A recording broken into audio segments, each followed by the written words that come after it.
right? If grief is the area, if financial issues, if that's the area, take out your phone, write down some tangible things that you need to do when you get back. Because we can continue and have an emotional high, and we can go and do this and speak in tongues, but when we get home, if we go back doing the same thing, we're going to get the same result. And if you go back thinking you're going to get a different result, that's called insanity. And I don't want you to be insane. I don't want you to be insane. So right now, yep, I'm going to give you a couple of minutes. Because I had to write my own notes down.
Take another minute.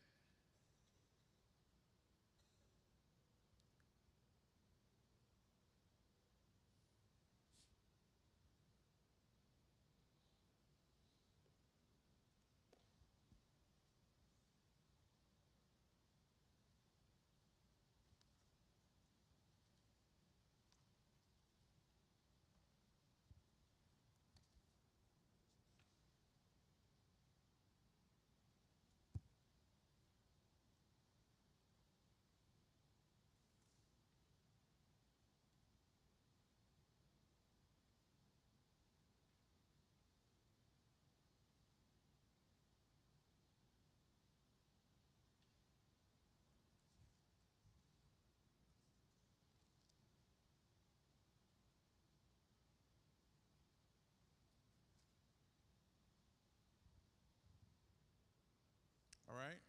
You still need some time? If you need another minute, just wave your hand. Tell me you need another minute. Just wave your hand. Okay. You go ahead. Go ahead.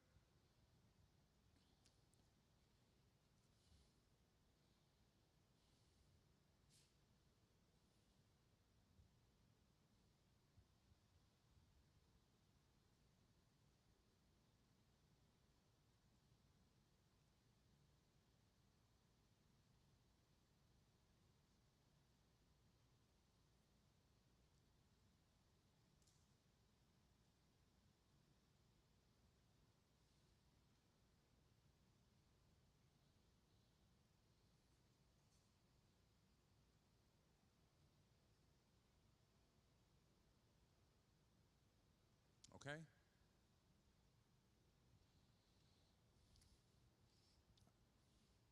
All right. So, um, again, I'm the teacher, and just to give you some context, and why I say that, I'm forever a teacher. I That's what I do professionally, right? But I also recognize that's what I do spiritually as well. That's who I am. I'm the teacher, and so I'm not the preacher. So I'm not. I don't know how to do all that. I don't know how to do all that. So you ain't gonna get none of that from me. But I will say this: I ran from that calling on my life because I never wanted to be a teacher. Growing up, I didn't want to do this. My goal was to make some money. And I don't care where you go around the country, in the world, teachers don't make money. They're not the ones. That's not the one you sign up for if you want to make the money. That's not the one. And so what I did was I went into college as a business major because they make money, right? The businesses get all the money. And so I hated it. I absolutely hated it. And I remember somewhere after my sophomore year, a friend of mine's mother asked the question, and we were over their house, group of us hanging out, and she asked us the question, well, what are you majoring in? And I didn't have an answer. Everybody else had an answer, and they on the road, on their path. I didn't have an answer. And so she said to me, she says, Ricky, you'd be a good teacher. And immediately, I'm not doing that.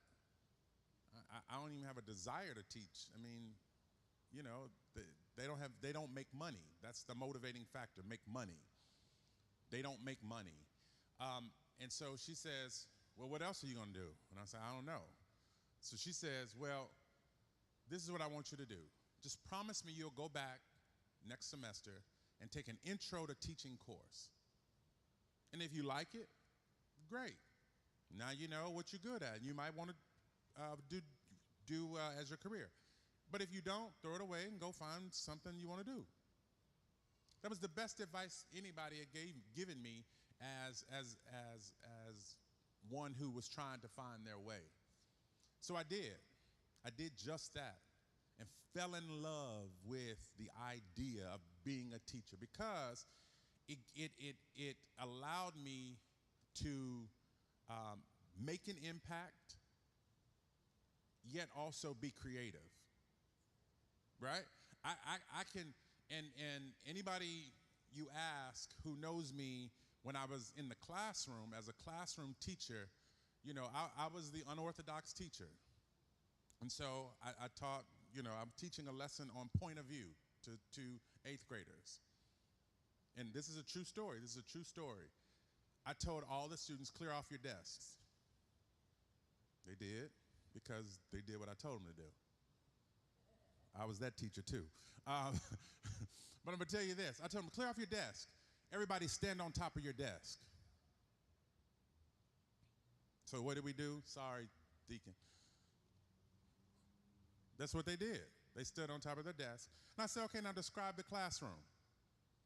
And they began to describe the classroom from this point of view, right? The light bulb went on, right? But in the midst of the light bulb going on, what happened? The principal walked in. I was like, dang, I'm about to get fired. But what did I do? Hey, I'm out here now. We're going to teach this lesson. And if it's the last one, it's going to be the best one I've taught. And so, after the school was over, I did go to the principal. I went and told on myself. And yeah, I know. Yeah, she says, listen, Ricky, what I understand. You're a little different. But just don't put the kids in the position to hurt themselves. I said, well, I didn't think they would, They follow the directions and everything. But the point I'm making is I've always desired that. Make an impact, but give me space to be creative. Let me do it the way I see it. Don't box me in, right? So today, this session is talking about strategies for leading while building, okay? Leading while building. How many leaders do we have in the room? Okay, everybody's hand should be up, right? And here's why. Here's why. We all lead in some capacity. Now, you may not have the formal title or the formal position of leader, but you have the characteristics, the qualities. You also have the assignment to lead. Rakisha set it all up. She really did. She just set this whole thing up. What did she just talk about? She got a personal trainer, right? She's the leader over her body. We all are leaders over our bodies. That's the first assignment. He gave us that, Lord, over our.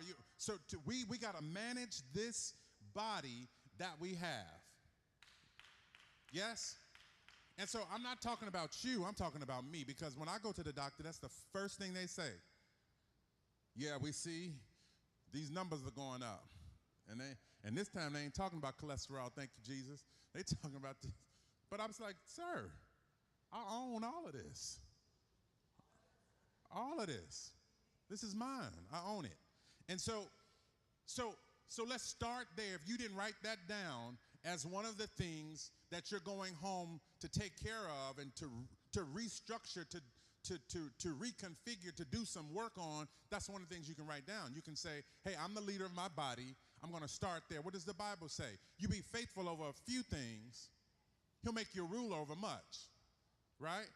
And so if I can be faithful over disciplining my body, and I'm talking to me, I'm not even talking to you this time. If I can be faithful over disciplining my body, then he can make me ruler over something more than just my body, right? Okay. You may be good, and that may not be your area. But let's go to your closet.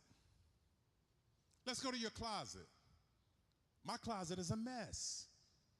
I got clothes all over the place. I love to shop. I love clothes. I love shoes. Y'all know I love shoes. But I love it, right?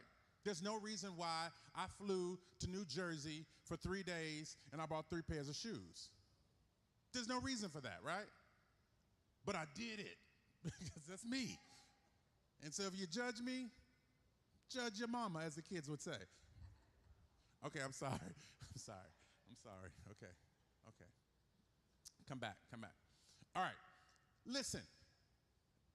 Your closet, is it organized? Is it in order? Can you put your closet in order? Do you have the discipline to throw that?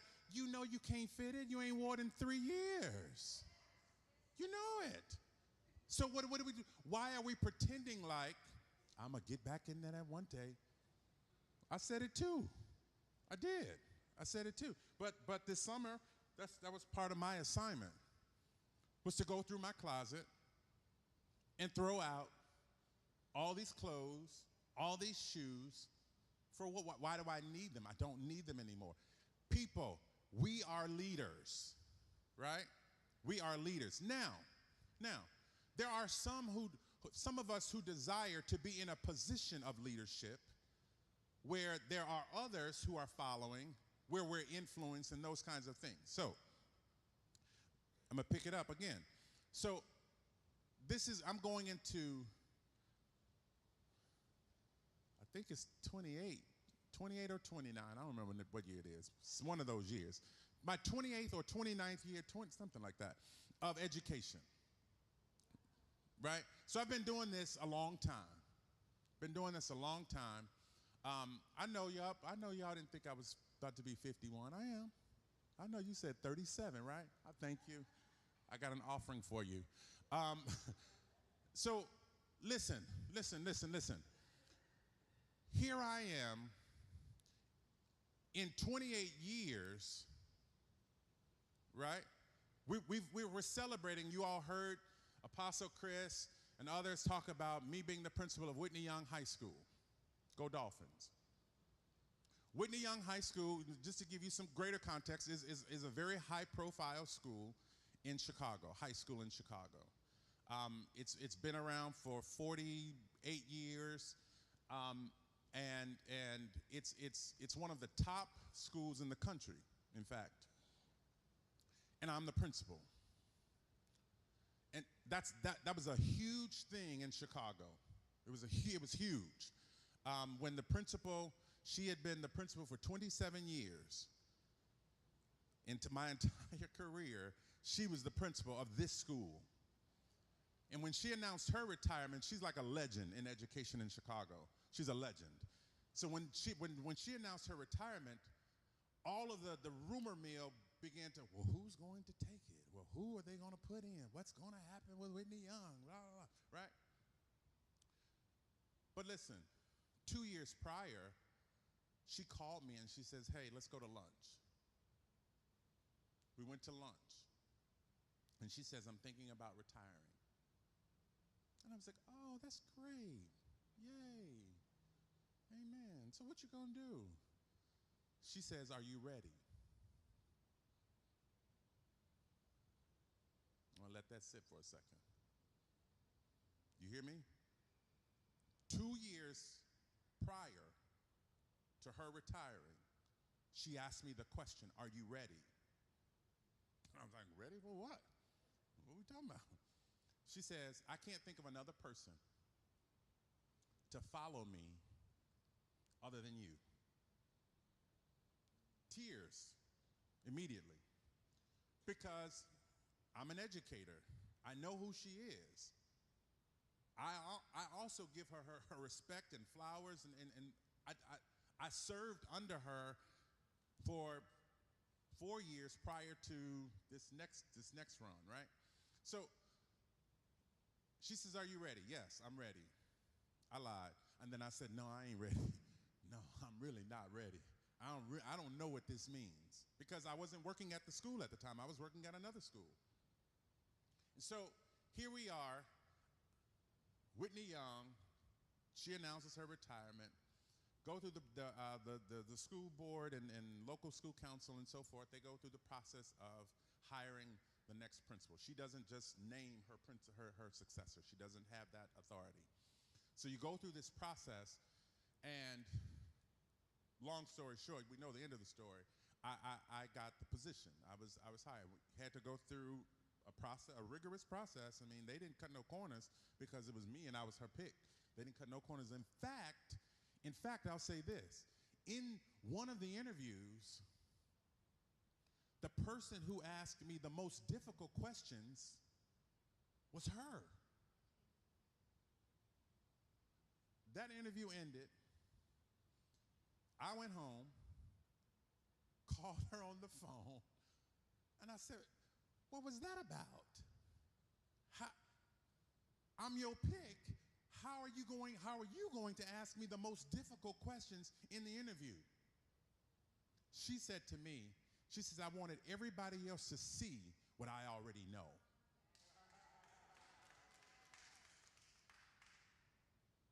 Right? She's a leader.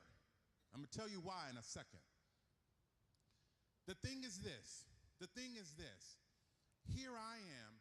People are celebrating Ricky being the principal of Whitney Young, but people also don't know about the 26 previous years, what I went through, how I struggled, the credentials that I had to get in order to be in the position where I am today. Does that make sense? So I'm saying to you, we all want the power and we want the control. We want the glitz and the glamour and the fame of it all. We want the position to be out in the front, but we don't want to do the work. And the work that's required to be in the position of leader is one that takes place before you get the position. Hello? Okay. All right. Here we go.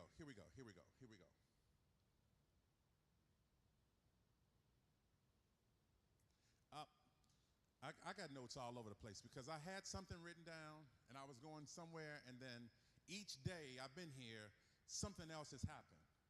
I mean, we could just talk about this morning, right? What are some characteristics we need to be a good leader? We need discipline. You need to do it consistently. You got to exercise these leadership muscles, right, so that they can develop. And you got to stay hydrated. Now, pray for me because I drink okay. You stay hydrated. You stay hydrated. You stay hydrated because some days, anyway. Amen. Right. Amen. So here we are. Leader. Let's talk about leading, and then I'm going to go backwards. Let's talk about building first, and then we'll go back to leading, and then we're going to close this thing up. I'm not going to stand before you long. That's all the preacher in me I got. Okay?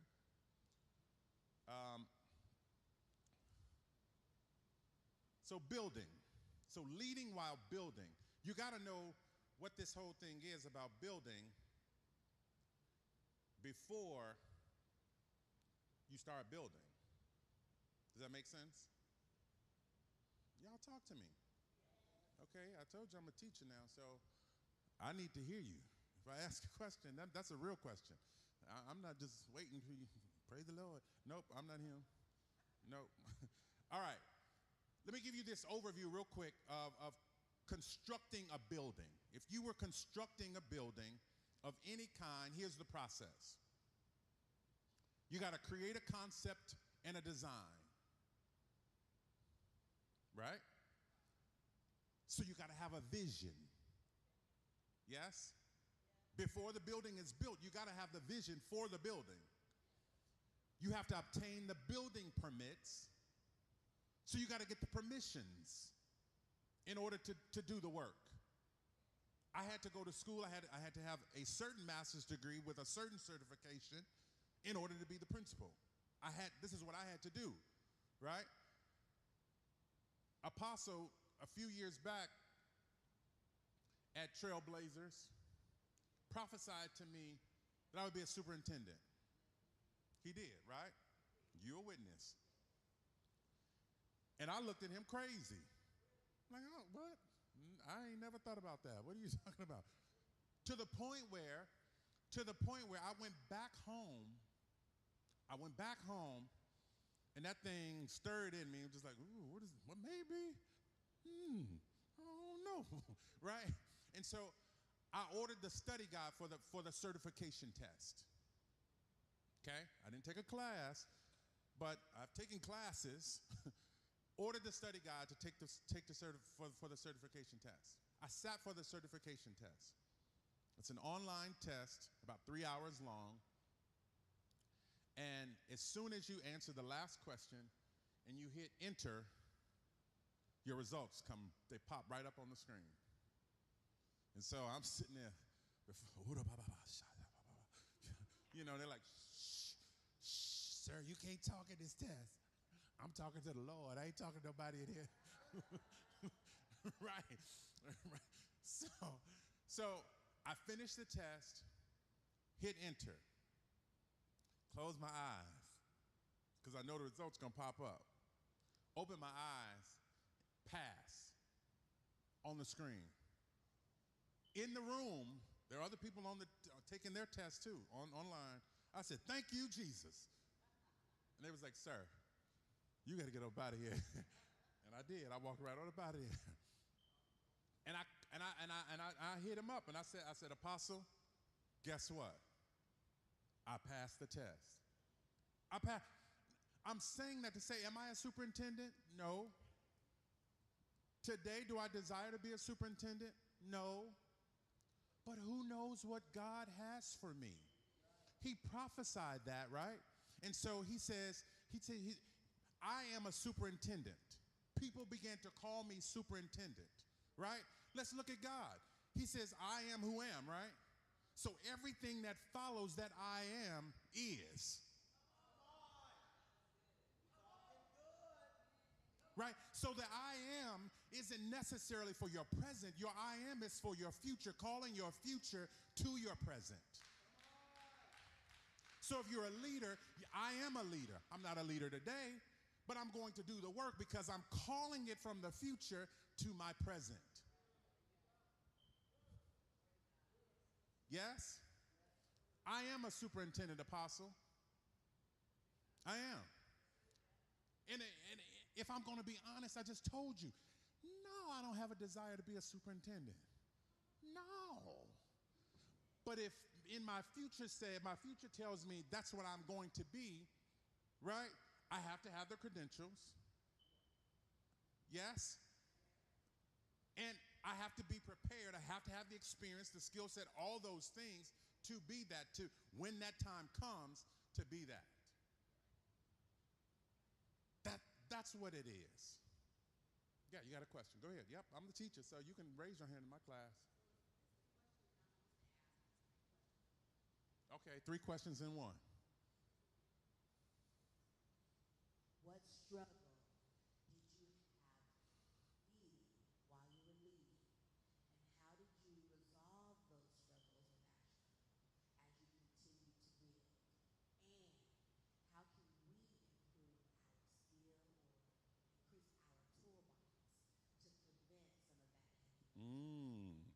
So I'm going to start at the back end. Okay? Listen, y'all, leadership is not for the faint or the weak. Okay? Leadership is not for the faint or the weak. Again, going back to what Apostle Chris was talking about this morning, you're developing these muscles. You're doing this HIIT training and the plyometrics. You're doing that to develop these muscles, right? So that when it's time to use them, they're already ready. Because when you get in this seat, there's a lot of weight that comes with it. And if I'm not prepared, if I am not in position, if I haven't done the work, the HIIT training and the plyometrics that he prayed and released over us today, the weight of that is going to crush me. Yeah? So one of the things that you can do to prevent that is get a spotter. We're still talking about muscles. We're still talking about training. Get a spotter. Yeah? So what I'm saying is, when I'm bench pressing by myself. I'm carrying this weight by myself. But again, if I don't have a spotter there with me, when it gets too hard and I've pushed my muscles to all that they can take, that weight may fall down on me. But if a spotter is there, that spotter is there to lift it up off me and place it back on the rack. Give me a moment for my muscles to reset in order for me to go back again.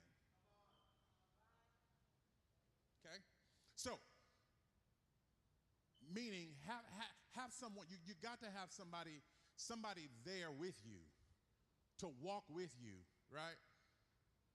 I can't tell you what you're the leader of, but I'm going to tell you, find another leader, right? Find another leader who can help you, you can vent, you can cry, you can be challenged, you can be encouraged and inspired, right? All these things, these are characteristics of a good leader, but I'm saying, but you need somebody else to walk with you. Danielle is an elementary school principal. I'm a high school principal, but we both have worked in elementary schools for forever. Now, and I ain't going back, so she can have it. But I'm going to say this. There are times when we call each other, and she has a network of principals, and I have another network of principals, where we call each other to say, hey, this is bananas. And you know what? They can have it. I'm ready to walk away from this. Maybe you see me on my phone this weekend. Here, watch this. I don't even know, right after Apostle Chris finished, I get a text message from somebody at the school telling me that there are people driving on the sidewalk. Now, what do you want me to do about that? Even if I was in Chicago, what would really, what you want me to do about that? You want me to leave my house on a Saturday morning, drive to the school, and tell, don't you drive on my sidewalk. What do you want me to do? But I'm saying, that sounds silly, right? But I'm saying, when you're the leader, the expectation is that you have an answer. Now let me help you. Let me also help you, leader. You don't always have to have the answer. There are others who have the answer. So what did I do? I sent a text message to my assistant principal. Hey, who's at the school today? What's going on? He responds to tell me, hey, I got this text message on somebody driving on the sidewalk. He says, what? Yeah, driving on the sidewalk. This is what they said. I don't know. I'm not there. Can you make a phone call to the school to find out what's going on? He calls me back and says, it's taken care of. Leaders, be okay with giving it away. Be okay with that. That's why you have help. And help. Be the help. hear what I'm saying, and I'm not coming down on anybody, but I want you to understand something. Because of what we deal with constantly, we do need help. And I don't need you to carry my bag. I appreciate that, right? I really do. I appreciate that. Thank you for carrying my bag. Thank you for opening I appreciate that. But guess what? I can do that. I can do that. So what I need from you is, my team understands for me, I'm a big picture thinker. I'm the visionary. So I need people around me who are detail oriented. Right? I don't need you just to be a nice person and tell me, Ricky, you're doing a great job. No. I know I'm doing a great job, because why? They didn't fire me. I got paid. Right? So I'm saying, so it's both and. I need somebody around me to help me move this thing forward, move this vision forward. So if you're helping me, I don't need you to walk behind me. In fact, I need you to walk in front of me. I need you in front of me to say, hey, Rick, watch this, because guess what? This is how I'm walking.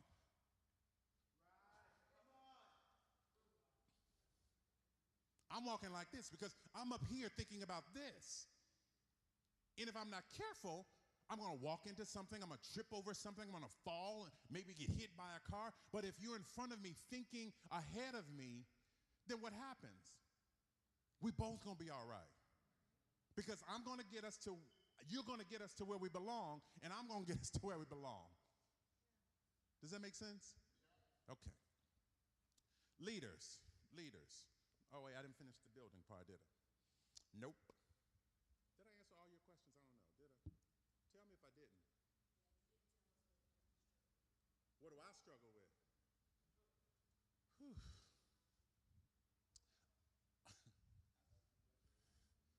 Right. No, I ain't gonna lie in front of the people. I might tell you that. What do I struggle with? Sometimes I do struggle with asking for help.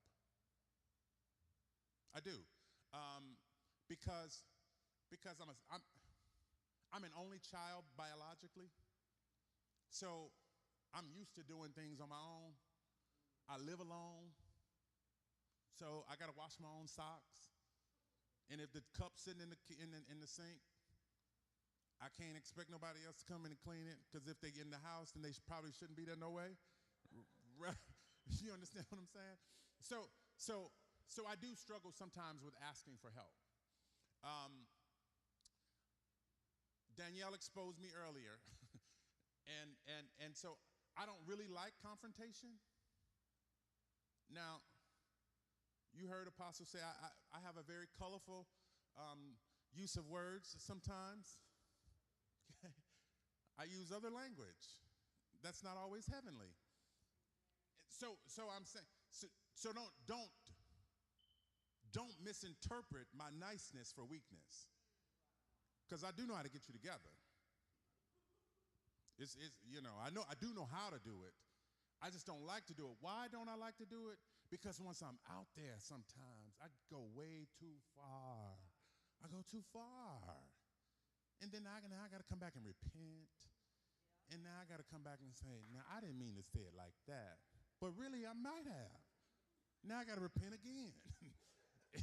you see what I'm saying? So I'm saying that to say, yeah, those are off the top of my head, those are a couple of things that I struggle with as a leader. Okay, building. We're back to building. So I said creating a concept, having a vision. 2, obtaining the building permits. You got to get permission, right? Have the certifications. Do the research. Make sure you prepared and positioning yourself for the position. All right. The next thing is you have to clear and excavate the land. So the higher the building, the deeper they dig. Don't miss that. The higher the building, the deeper you got to dig. So if you really want to be somebody great Ask yourself, how deep are you willing to go? And I'm not asking you, I'm not talking about just being in church. I'm talking about personal time working on you. Because you're going to get called some names. The higher you go, the easier the target becomes. And when they don't like you, they really don't like you. And they're going to tell everybody else that they don't like you. Right? So don't get caught up in the applause, right?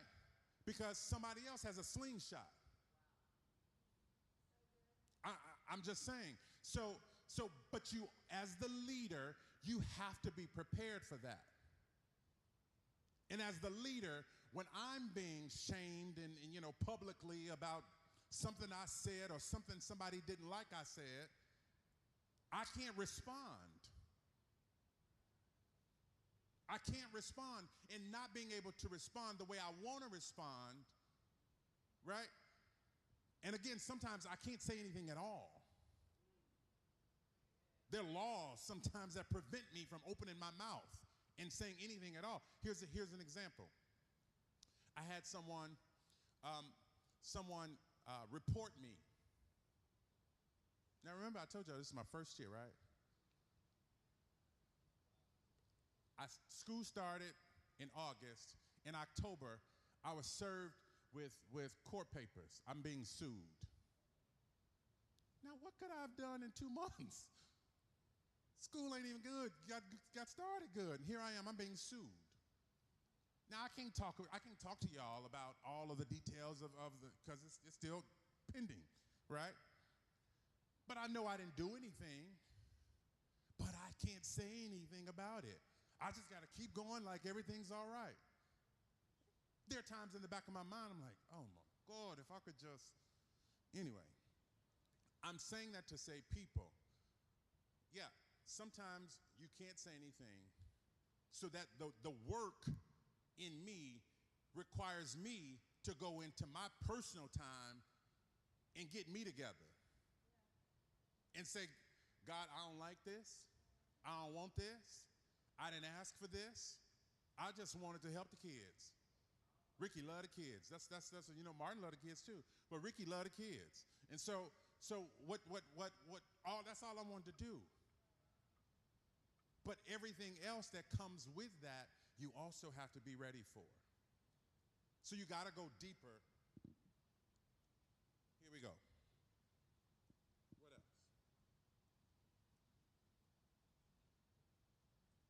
This computer stops shutting off and we'll be good. You got to lay the foundation. You got to lay the foundation. Okay? Foundation is laid. I'm going to keep moving because we're running out of time. Then you got to complete the framing. Right? We have a vision. We got permission to build. We've done the digging. Foundation is laid. Now, put the frame, write the vision and make it plain now. Write it and make it plain. Then what happens? In building, what comes next is the electrical and the plumbing. So now you need a power source. What's your power source? And a lot of times where leaders go wrong and fail is because we rely on our own strength. We're relying on our own strength, and then we get in trouble because when we get tired, now we don't have any strength. But the work is still required of us. So now what do? Okay. After the electrical and the plumbing, you got to put the roof, install the roof. Who's your covering? Who's covering you? Who's covering you? Who's mentoring you? Leaders, we do not have to be the smartest person in the room. We don't. We don't have to be the smartest person in the room, and you need somebody smarter than you to help you with what you're doing. Right? And so I've been the principal. I'm the principal. And I'm going to tell you something. Let me say this. This is a sidebar. The day I signed the contract, the day the principal passed the baton to me, it was a moment. It was a moment. She literally took a baton, a track, And she literally passed the baton to me. She told me two things. She says, one, take care of my baby. Right? The second thing she says, kill my name.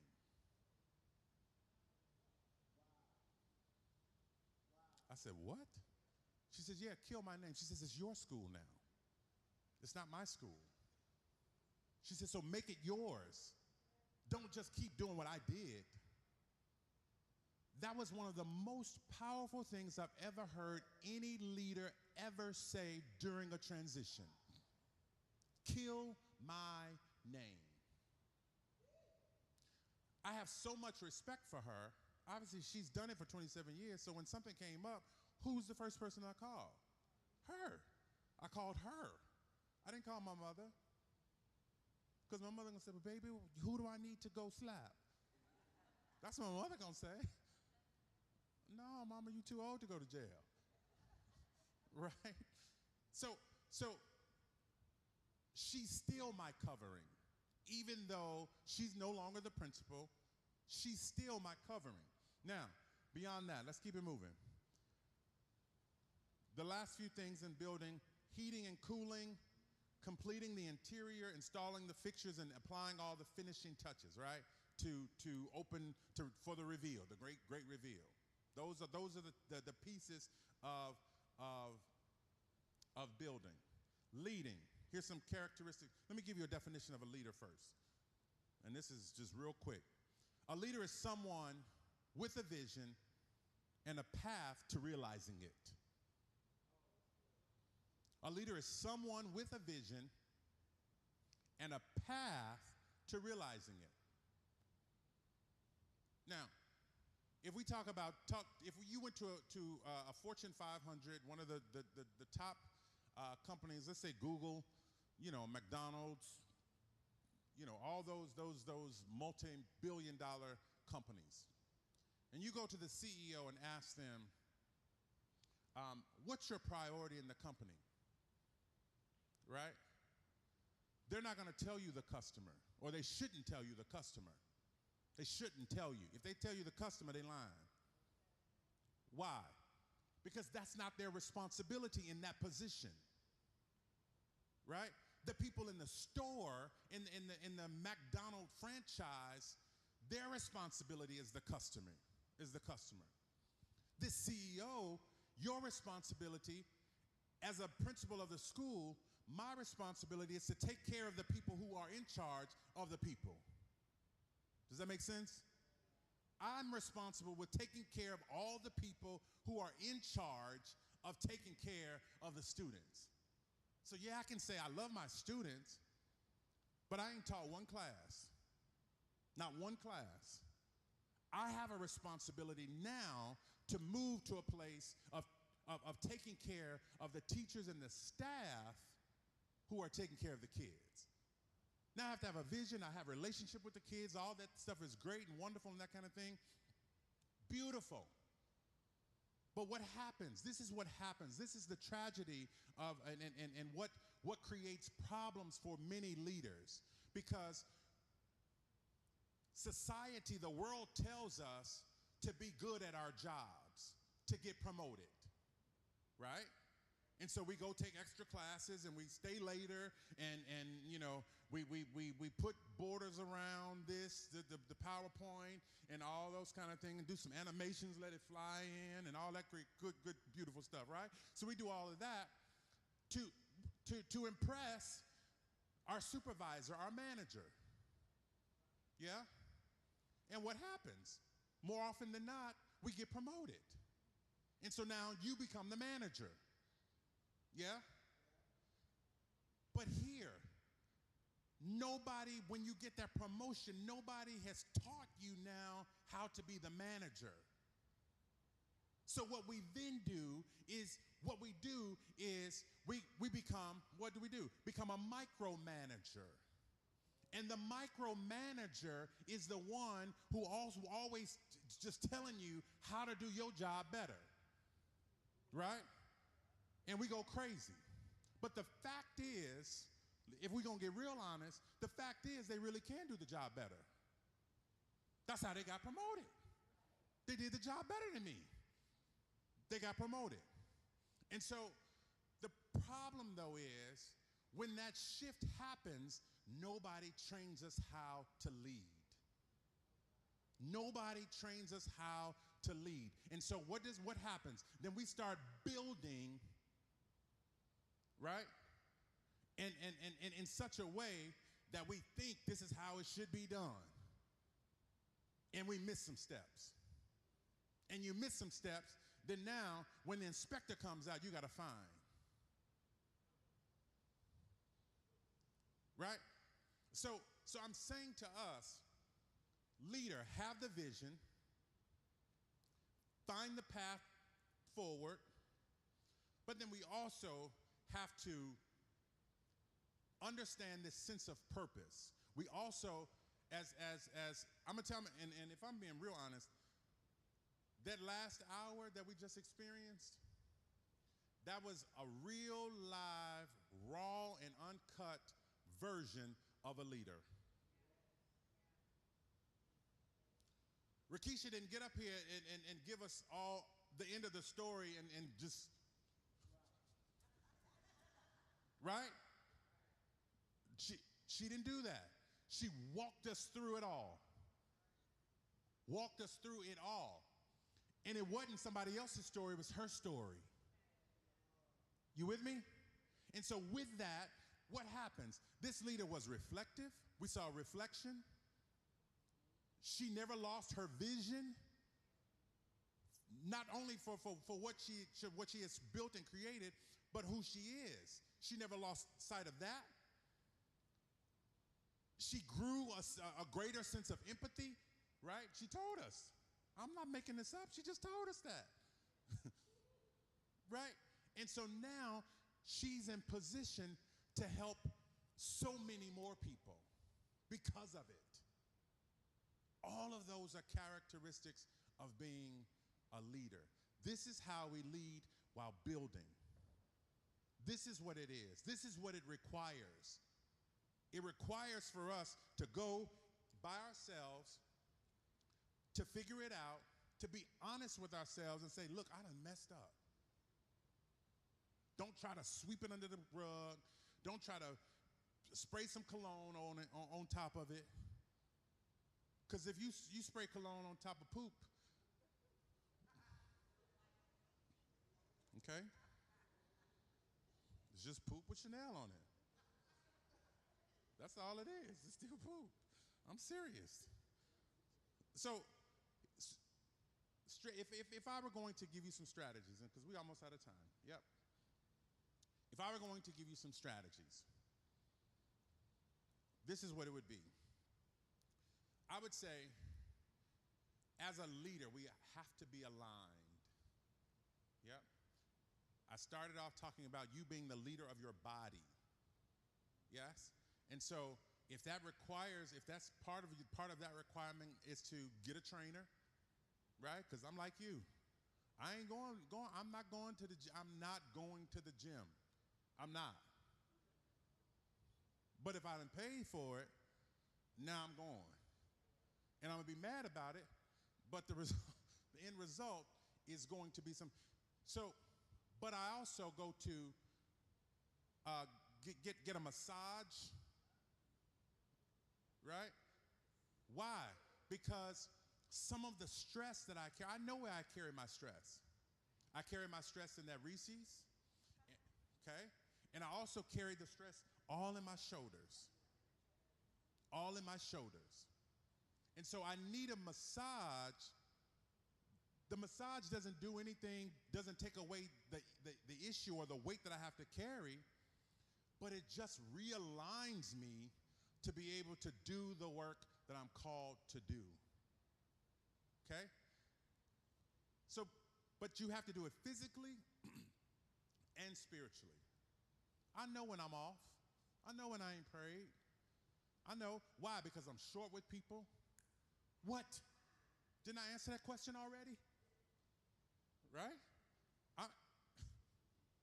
That's what it is. And so the thing is this, I have to realign my position. Be consistent. So what does that mean? Put yourself on a schedule. And I tell her that all the time. Close that computer. Those emails are going to be there.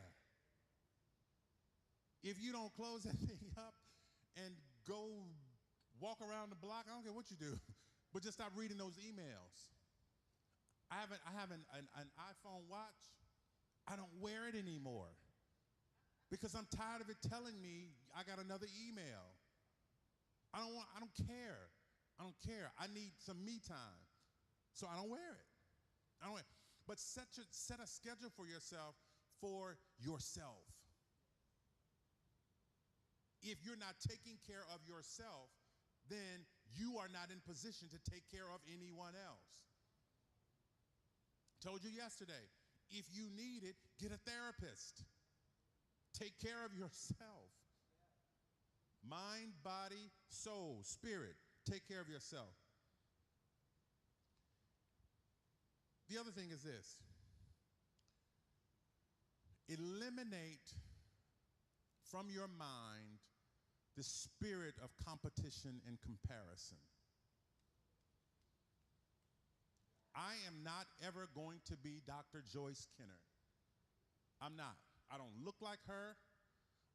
We're different ages, right? I'm never going to be her. I know I'm Ricky Harris. And so I'm going to put all my time, my energy, my attention into being Ricky Harris and not Joyce Kenner, the former principal of Whitney Young High School. So I'm saying to you, stop comparing yourself. If you're the leader of a ministry, don't compare yourself to another ministry who you got 7 members, but they got 37 members, and then you're like, dang, I ain't doing something right. Dang, why won't the Lord work that 7? You don't know what impact you're making with that 7, right? Train that 7. It's easier to train 7 than it is to train 37. It's easier to block 7 than it is to block 37, right? I didn't always have a staff of 150. I didn't always have a school of 2,200 students. But when I had a staff of 12, I treated them the same way that I treat this staff of 150. It's the same thing. So it's not about numbers. It's not about people. It's about you. And I'm going to tell you this, leader. Be okay with, you hear me, and I mean this for real. Be okay with, you gotta be okay with when everything goes right, giving the credit away. But when everything goes wrong, taking all the responsibility. It's in our minds, we think it's the other way around. We think it goes great, so celebrate me. Ooh, look what I did. Nope, you gotta give it all away. Give all the credit away. But when it goes wrong, it's me. I'm the leader.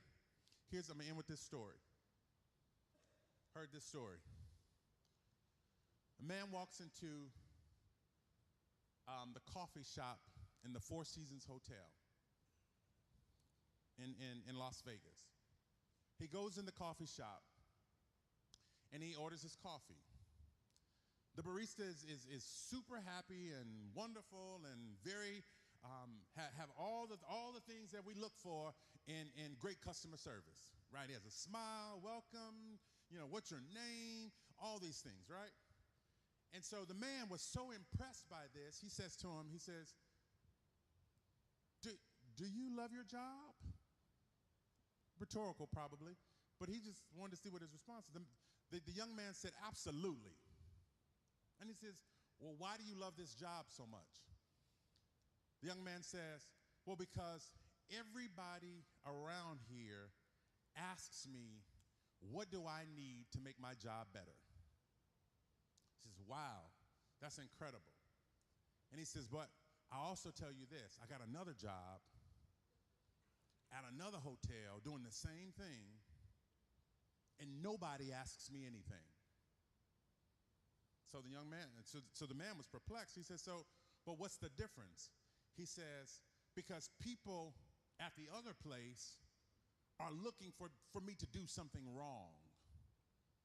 And so if I do something wrong, they're going to fire me. So I'm so focused on not doing something wrong, I don't have time to lift my head up and greet you and say, hey, how's it going? Same person, right? Two different situations. What's the difference? Leadership. The difference is leadership. Leaders, we have a responsibility to create the atmosphere. I just shifted on y'all, didn't I? You hear me? We have a responsibility to set the atmosphere. So with that, we must know who our people are, because what he needs is different from what she needs, and what she needs is different from what she needs. But the responsibility is still mine to create the atmosphere so that everybody has what everyone needs. How do I do that? I gotta go to God. I gotta look strange. Come here, David. Here, David, use this slingshot. No, I'm sorry, use this sword. Use this sword to kill Goliath. Nope. I don't know how to do that. I'm gonna use this slingshot, right? Why? He looked different from everybody else. He did it differently. Come here, King David. We're gonna stay there. Come here, King David. You dancing now, right? Because you done messed up and you done sent the ark on, and now it's time to come back home. But here he is. He dancing, right? And garments just a falling and a falling, right? And the folks talking about him. Yes? He didn't care. Because it wasn't about that. He did it differently. It's okay to be different. It's okay. Leaders, do it your way. When you build, make sure you got all the components. But when you build, set the right atmosphere so the people who are following you, stop there, Ricky, and I'm done. If ain't nobody following you,